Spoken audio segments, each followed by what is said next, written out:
Good morning friends. मैं आपको आज सीपीआर के बारे में बताने जा रहा हूँ। सीपीआर का फुल फॉर्म होता है सी का मतलब कार्डियो, पी का मतलब पल्मोनरी और आर का मतलब रिसक्सिसेशन। रिसक्सिसेशन मतलब रिवाइवल। आपके एक हार्ट बीट बंद हो जाए या आपकी ब्रीदिंग बंद हो जाए तो उसको रिवाइव कैसे किया जाता है, वो एक प्रोसीजर उसके बारे में। ये एक बेसिकली ए लाइफ सेविंग प्रोसीजर है। जब कोई आदमी बेहोश हो जाता है तो उसको दोबारा होश में कैसे लाना है, इसके बारे में बताऊंगा। और बेहोशी के कई कारण हो सकते हैं। जैसे सबसे पहले आपने देखा कार्डियक अरेस्ट, जो बड़ा कॉमन है। यंग एज में लोग हार्ट अटैक हो जाता है और लोगों को पता नहीं होता अभी क्या करें।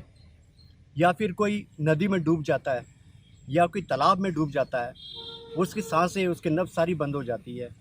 या किसी को हाई वोल्टेज शॉक लगा हो तब इसकी ज़रूरत पड़ती है।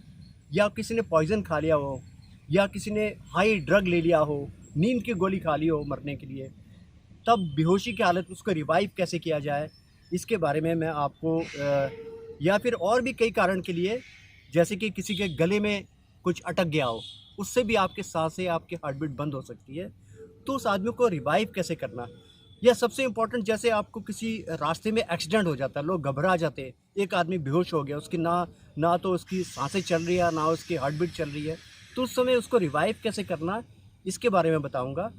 लेकिन हाँ, रिवाइवल से पहले हरदम आपको इम्पोर्टेंट है कि आप किसी एम्बुलेंस या डॉक्टर को फ़ोन कीजिए। लेकिन जब तक वो नहीं आते, आप किसी की ज़िंदगी बचा सकते हैं। और वो कैसे बचाएगा उस ज़िंदगी के, इसके बारे में आपको थोड़ा सा आज ब्रीफ करूँगा। चलिए मैं आपको सीपीआर के बारे में बताता हूँ। सबसे पहले तो आपको कोई जो आदमी बेहोश हो गया हो, कोई भी कारण के घर में बेहोश हुआ हो, या इलेक्ट्रिक शॉक, या बेसिकली रोड एक्सीडेंट में आप देखो जो आदमी इस प्रकार से लेटा होता है, तो सबसे पहले आपका काम है उसको सीधा करना। उसको बहुत ज़रूरत है, उसकी बॉडी को सीधा कीजिए और सबसे पहले उसको थपथपाओ, हेलो हेलो, कि उसमें कुछ उसका रिस्पॉन्स है कि नहीं। अगर रिस्पॉन्स नहीं है तो फिर सबसे पहले आपको उसकी हार्ट बीट चेक करना है, उसकी सांसें चेक करनी है। हार्ट बीट चेक करने से पहले आप उसको कंफर्टेबल कर दीजिए और उसको चारों तरफ से अच्छी तरह हवा लगनी चाहिए। इसलिए लोग नॉर्मली भीड़ हो जाती है, उस समय लोगों को हटा दीजिए ताकि उनको अच्छी तरह हवा लगे। और उसके शूज़ खोल लीजिए ताकि वो आदमी कंफर्टेबल हो जाए। तो उसके शूज़ वगैरह खोल लीजिए। उसके अगर टाइट ड्रेस पहना हो तो छाती के बटन खोल लीजिए और सबसे पहले उसको सीधा कीजिए। सीधा करके,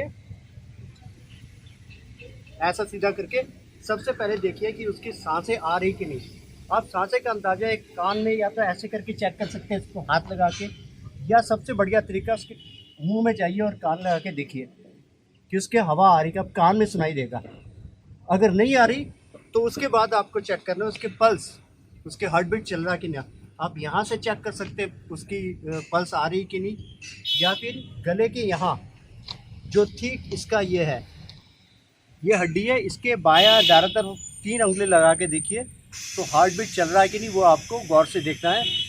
अगर नहीं चल रहा, यानी कि ये जो इंसान है वो पूरी तरह एक, ना तो इसका हार्ट बीट चल रहा है और ना ही इसकी ब्रीदिंग चल रही है, तो इन दोनों को हमको रिवाइव करना है। तो एक चीज़ और बता रहा हूँ कि आपका जब हार्ट बीट चलता है तो आपकी सारी बॉडी को ब्लड फ्लो कंटिन्यूसली जा रहा है। हार्ट ऐसी प्रक्रिया है जो हर सेकंड में ऑक्सीजनेटेड ब्लड आपके ब्रेन में जाता है, पूरी बॉडी के ऑर्गन्स में चले जाता है। जब आपकी हार्ट बीट बंद हो जाती है या फिर आपका ब्रीदिंग बंद हो जाता है तो धीरे धीरे वो ब्लड फ्लो बंद होता है। और ब्रेन में blood flow, oxygenated blood flow बहुत बहुत इंपॉर्टेंट होता है, क्योंकि ब्रेन में अगर ब्लड फ्लो 4 मिनट तक नहीं गया तो आपका ब्रेन डैमेज शुरू हो जाता है। और अगर 10 मिनट तक आपका ब्लड नहीं गया ब्रेन में, ऑक्सीजनेटेड ब्लड, तो क्या होता है कि आपका एक ऐसी स्थिति में ब्रेन आ जो इरिवर्सिबल हो जाता है, उसको रिवाइव करना बहुत ही मुश्किल होता है। तो इसलिए इस समय आपको बहुत इंपॉर्टेंट है कि इंसान को फटाफट उसकी हार्ट बीट स्टार्ट करना, उसका ब्रीदिंग स्टार्ट करना, और इसी को बोलते हैं सीपीआर, यानी कार्डियो पल्मोनरी रिससिटेशन, यानी कि उसको रिवाइव करना है। तो सबसे पहले आपको इस प्रकार से हाथ करना है, ये 2 उंगलियों को जाके, और छाती के बीचों बीच आप देखेंगे ये आपकी बीच की है और ये आपके निप्पल्स हैं, इसके बीचों बीच ऐसे करके आपको 30 बार कंटिन्यूसली, एकदम जोर लगा के। कई बार और घबराए होंगे कि इसका रीढ़ हड्डी ना टूट जाए, तो वो भी आप चिंता मत कीजिए, क्योंकि उस आदमी को जो हार्ट बीट और उसके सांसों को रिवाइव करना बहुत ही इंपॉर्टेंट रहता है। इसको कंटिन्यूसली पहले 30 बार दबाइए, फास्ट पेस में। 1 2 3 4 5 6 7 8 10। आपका पोजीशन इस प्रकार से रहना चाहिए, आपकी ये जो हाथ है सीधे रहने चाहिए, ताकि आपकी पूरी जोर से कम आपका जो छाती का ये चीज़ है 2 इंच तक नीचे जाना चाहिए। तो ऐसे करके 30 बार दबाइए।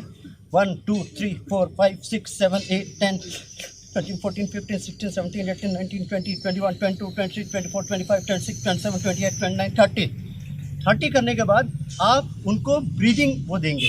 ब्रीदिंग का होता है, उसको पहले नाक को पकड़िए, उसके ये सीधा होना चाहिए उसका गला, और उसके मुंह खोलकर ऐसे करके मुंह से मुंह लगा कर आपको ब्रीदिंग देना पड़ेगा 2 बार ऐसे कर, जैसे मैं अभी साधारण तौर पे आप दिखा रहा हूँ, ऐसे करके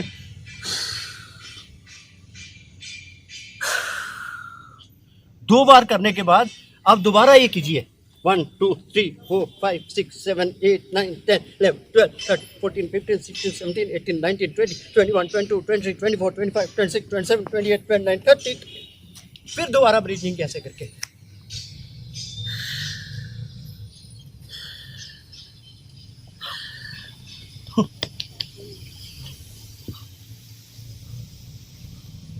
इस प्रकार से आदमी के जान बच जाए। देखो ये इंसान रिवाइव हो गया, उसकी ब्रीदिंग चल रही है। उसके बाद एम्बुलेंस स्ट्रेचर से जाके उसको उठा ले जा सकते हैं। तो आपने देखा कि कैसे इंसान को एक रिवाइव किया जा सकता है, और हार्ट बीट दोबारा लाना ये बहुत ज़रूरी होता है। आप किसी इंसान की जान बचा सकते हैं।